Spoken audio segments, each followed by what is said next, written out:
നാളെ ആറ്റുകാൽ പൊങ്കാല നിങ്ങൾക്കറിയാം തിരുവനന്തപുരം ഭക്തിസാന്ദ്രമായി കഴിഞ്ഞു എന്നാണ് നമ്മുടെ ബ്യൂറോ റിപ്പോർട്ട് ചെയ്യുന്നത്. ദർശനത്തിനായി ആറ്റുകാൽ ക്ഷേത്ര നട തുറന്നു കഴിഞ്ഞു. നൂറുകണക്കിന് ഭക്തജനങ്ങൾ ദർശനത്തിനായി ആറ്റുകാൽ ക്ഷേത്ര വരാന്തയിൽ കാത്തു നിൽക്കുന്നു. വിവരങ്ങളുമായി ആറ്റുകാൽ ക്ഷേത്രത്തിൽ നിന്ന് അനുജ രാജേഷ് തത്സമയം ചേരുന്നു. പറയൂ അനുജ.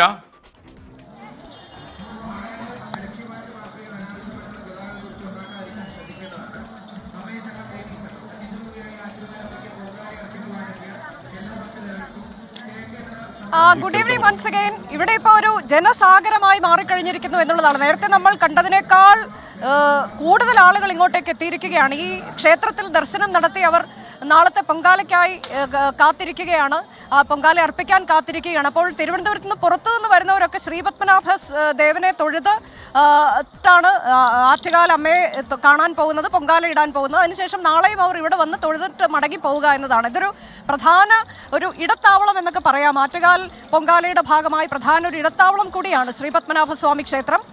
നമ്മൾ സാധാരണ ഈ ഓണത്തിനും വിഷുവിനും മറ്റ് ഉത്സവങ്ങൾക്കുമൊക്കെ കാണുന്നത് പോലെ ഒരു വിപണി, ഒരു ചന്ത എന്നൊക്കെ വേണമെങ്കിൽ പറയാം, അത് ഇവിടെ കാണാൻ കഴിയുന്നുണ്ട്. വസ്ത്രവും പൂവും അതുപോലെ മറ്റ് ബാഗ് അങ്ങനത്തെയൊക്കെയുള്ള സാധനങ്ങൾ വിൽക്കുന്നത്, കൂടാതെ ഈ പൊങ്കാല ഇടുന്നതിന് വേണ്ടി, പൊങ്കാല അർപ്പിക്കുന്നതിന് വേണ്ടിയുള്ള കലവും വെറ്റില അങ്ങനെയൊക്കെയുള്ള സാധന സാമഗ്രികൾ, ചൂട്ട്, കൊതുമ്പ്, ഇതെല്ലാം വിൽക്കുന്ന ഒരു ഇടം. ഇതെല്ലാം കൊണ്ട് സജീവമാണ് ശ്രീപത്മനാഭസ്വാമി ക്ഷേത്രത്തിന് മുൻവശം. തിരക്കാണ്, നല്ല തിരക്കാണ്. ദൂരെ നിന്നുള്ള ആളുകൾ, കാസർഗോട്ട് നിന്നൊക്കെയുള്ള ആളുകൾ 35 വർഷത്തിൽ അധികമായി പൊങ്കാലയിടാൻ എത്തുന്നു എന്ന് നേരത്തെ പറഞ്ഞത് നമ്മൾ കേട്ടു. അങ്ങനെ പ്രായഭേദമന്യേ സ്ത്രീകൾ ഇങ്ങോട്ടേക്ക് എത്തിക്കുന്നു. തിരുവനന്തപുരം സ്ത്രീകളുടേതായി മാറിക്കഴിഞ്ഞിരിക്കുന്നു. കഴിഞ്ഞ 2 ദിവസമായി ഈ നിരത്തുകളിലൊക്കെ പിടിച്ചടക്കുന്ന ഒരു രീതിയിലേക്ക് സ്ത്രീകൾ മാറുന്നത് നമ്മൾ കണ്ടതാണ്. അപ്പോൾ ഇപ്പോൾ അത് കൂടുതൽ എല്ലാവർക്കും ബുക്ക് ചെയ്യുന്നത് പോലെയാണ്. കല്ല്, മൺകട്ട പല ഇടങ്ങളിലുമൊക്കെ ഇട്ട് കണ്ട് പേരെഴുതി വെച്ചിരിക്കുന്നത് ൊക്കെ കണ്ടു. 15 കിലോമീറ്റർ ചുറ്റളവ് വരെ പൊങ്കാലയിടാൻ സ്ത്രീകളുണ്ട് ഇവിടെ എന്നുള്ളതാണ്. അങ്ങനെ സ്ത്രീകളുടേതായി മാറിക്കഴിഞ്ഞിരിക്കുന്നു തിരുവനന്തപുരം നഗരം. മാത്രമല്ല, ദൂരെ ഉള്ള ഇടങ്ങളൊക്കെ സ്ത്രീകളുടേതായി മാറിക്കഴിയുന്നു. അവർക്ക് എല്ലാ സൗകര്യവും ഒരുക്കുന്നതിന് വേണ്ടി ഇവിടെ എല്ലാ സംവിധാനങ്ങളും ഉണ്ട്.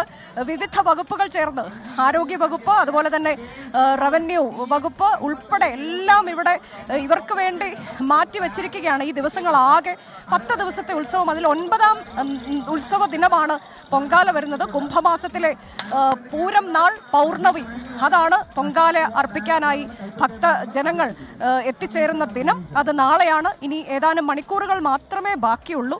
നിവേദ്യം അർപ്പിക്കാൻ പലതരം നിവേദ്യമുണ്ട്. അതിൽ തന്നെ ദേവിക്ക് ഏറ്റവും പ്രധാനം പായസമാണ്. ആ പായസം അത് അർപ്പിക്കുക. ഒപ്പം തന്നെ വെള്ളച്ചോറുണ്ട്, പലതരത്തിൽ നിവേദ്യമുണ്ട്. മണ്ടപ്പുറ്റുണ്ട്, തെരളിയുണ്ട്, ചിലർ പാൽപ്പായസം അർപ്പിക്കും. പക്ഷെ അതിൽ ഏറ്റവും പ്രധാനം കടും പായസം തന്നെയാണ്. ശർക്കരയും തേങ്ങയും അരിയും എല്ലാം ഇട്ടുകൊണ്ട് ഉണ്ടാക്കുന്ന പലതരത്തിലാണ് ഈ വിഭവങ്ങളൊക്കെ തയ്യാറാക്കുന്നത്. അതെല്ലാം മൺകലത്തിൽ, പുതിയ മൺകലത്തിൽ തയ്യാറാക്കണം.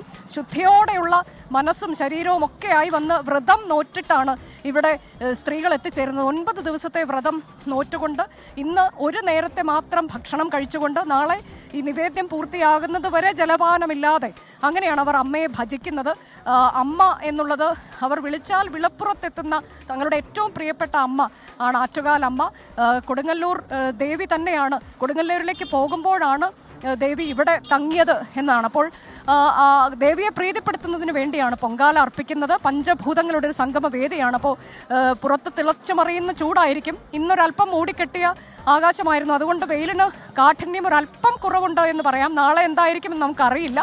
സാധാരണഗതിയിൽ കുംഭമാസത്തിലൊക്കെ നല്ല ചുട്ടുപൊള്ളുന്ന സൂര്യൻ മുകളിലുള്ളപ്പോഴാണ് ഈ അഗ്നിനാളങ്ങൾക്ക് മുന്നിലിരുന്നു കൊണ്ട് സ്വയം അർപ്പിക്കുന്നത്. ആത്മസമർപ്പണമാണ് സ്ത്രീകൾക്ക് പൊങ്കാല. ഒരു വർഷത്തെ കാത്തിരിപ്പ്.